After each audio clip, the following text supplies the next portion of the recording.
රාහු අසුරේන්ද්‍රයා පවා හේ මහා වීරෝ යන නමින් බුදු පියාණන් අමතා ඇත. බුද්ධ ජීව විශේෂය. ස්වාමීනි ඔබ වහන්සේ දෙවියෙක්ද? නැත බමුණ, මා දෙවියෙකුදු නොවෙමි.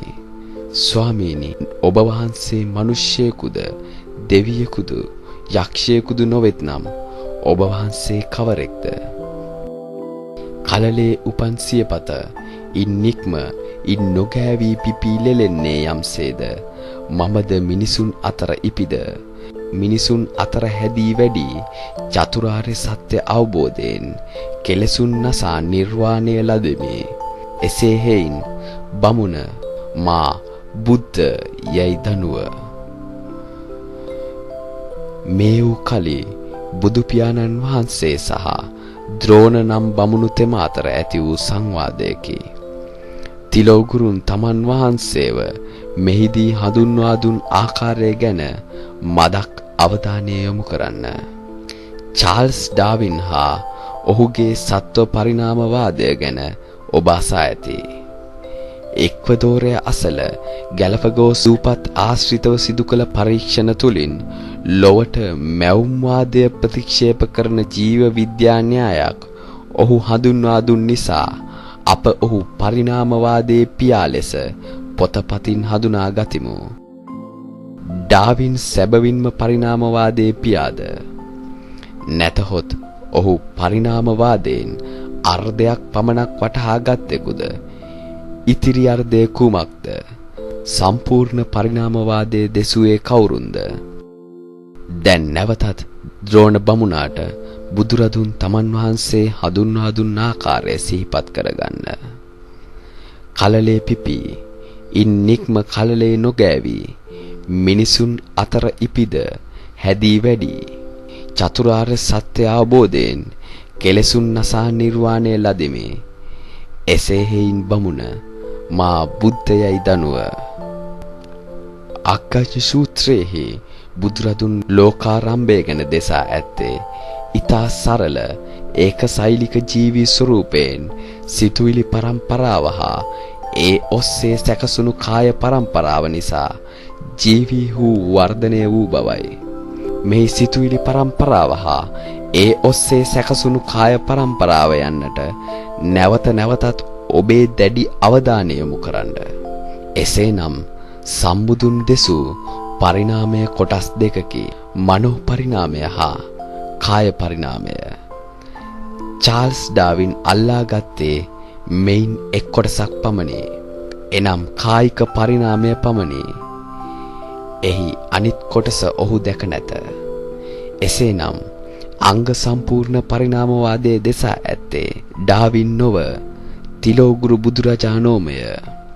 එමතු නොව ඩාවින් වටහා ගත්තේ පෘථිවි පරිණාමයේ එක් කොටසක් පමණි. සම්බුද්ධ පරිණාමවාදය මුළු මහත් විශ්වයේම ජීවී පරිණාමය විස්තර කරයි.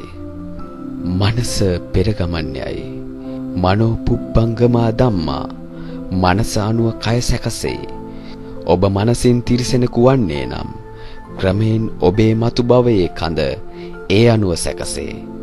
ඔබ මනසින් දෙවියෙකු වන්නේ නම් ක්‍රමයෙන් ඔබගේ මතු භවයේ කය දේව කයකට පරිණාමය වේ. ඔබේ මනස මුලින් පරිණාමය වන ස්වරූපයට ක්‍රමයෙන් ඔබගේ කායික පරිණාමය සිදුවේ. මේ සම්මා සම්බුද්ධ පරිණාමවාදයයි. මුළු මහත් සංසාරයේම අප යන්නේ මේ පරිණාමය ඔස්සේය. පුනර්භවය සැකසෙන්නේද මේ අනුවය. මනස මුලින් පරිණාමය වන තැනට කය පරිණාමය වේ.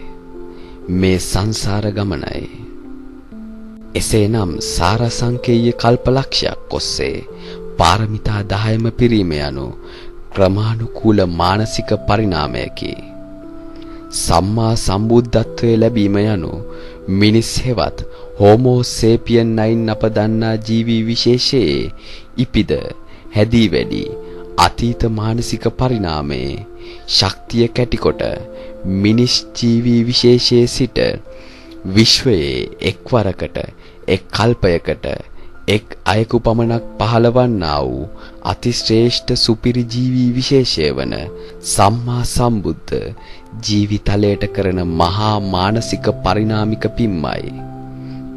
ඇසට නොපෙනෙන තරම් ශුද්‍ර බැක්ටීරියා ඇමීබා ජීවි විශේෂවල ජීවීන් ගණන ක්වඩ්‍රෝලියන ගණනකේ කුඩා නොදියුණු කෘමි සත්ව විශේෂයන්ගේ පහළවන ජීවීන් ගණන ට්‍රිලියන ගණනකේ ඊට වඩා සංකීර්ණ සත්ව විශේෂවල බිලියන ගණනක් පහළ වෙති. මිනිස් ජීවි විශේෂයේ සත්ව සංඛ්‍යාව බිලියන 7කි. ඊටත් වඩා දියුණු දේව ජීවි විශේෂයේ ගණන මිලියන ගණනක් විය හැකිය. ඊටත් ඉහළට යන්නට ඒ විශේෂයේ ජීවීන් ගණන තව අඩු විය හැක. අනාගාමී වූවන් උපදින ආකනිෂ්ඨ තලයේ ශුද්ධ වාස බ්‍රහ්ම ලෝකවල එකවරකට ඇත්තේ ඊටාම සුළු 14කි. එනමුත් මානසික පරිණාමයෙන් පමණක් යා හැකි සම්මා සම්බුද්ධ නම් අතිසුපිරි සියල්ල අවබෝධ කරගත් මහා ශ්‍රේෂ්ඨ ජීවි තලයේ මුළු කල්පයකටම විශ්වයේ එක්වරකට පහළවන්නේ එක් අයකුම පමණි. ඒ තැනැත්තාණන් වහන්සේට සියලු විශ්ව ජීවීහු බුදුරජාණන් වහන්සේ ලෙස අමතති. ඔබට උප්පත්තියෙන්ම උරුම ඒ මහා ශ්‍රේෂ්ඨ විශ්ව ජීවියාණන් වහන්සේගේ දර්ශනයයි. සක්වල කරකවන එකම සැබෑ ඥානයයි. සුකෝ බුද්ධානං උප්පාදෝ